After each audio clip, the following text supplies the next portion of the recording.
Et moi, j'ai l'impression que les deux casquettes peuvent aller de pair.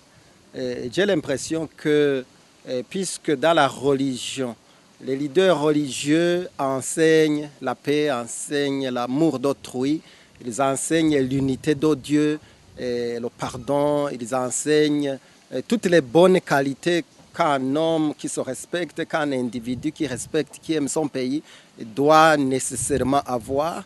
Alors, s'ils sont les experts, s'ils enseignent ça dans leur religion, dans leurs églises, je crois que si on leur donnait un auditorium ou un endroit beaucoup plus élargi, ils pouvaient nous être utiles parce qu'ils allaient combiner les forces qu'ils ont en Dieu et la connaissance qu'ils ont aussi peut-être dans leur science et nous aider à comprendre mieux et aussi à faire mieux.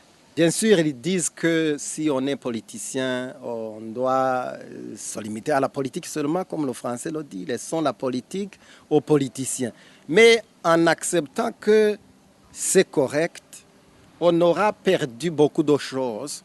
On aura en fait mal compris parce qu'on croirait que réellement la politique appartient à quelqu'un, à un groupe de gens, à un tribu quelconque.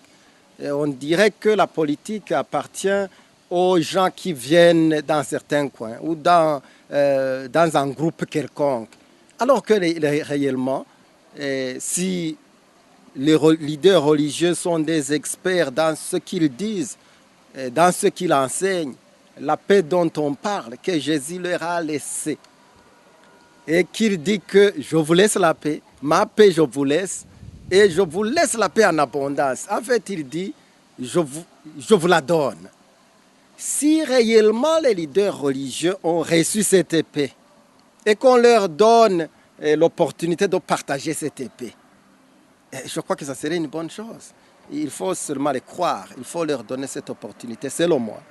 Et je ne crois pas que réellement les exclure ou croire qu'ils ne peuvent pas se distinguer, et aussi dans la politique, je crois que c'est une erreur.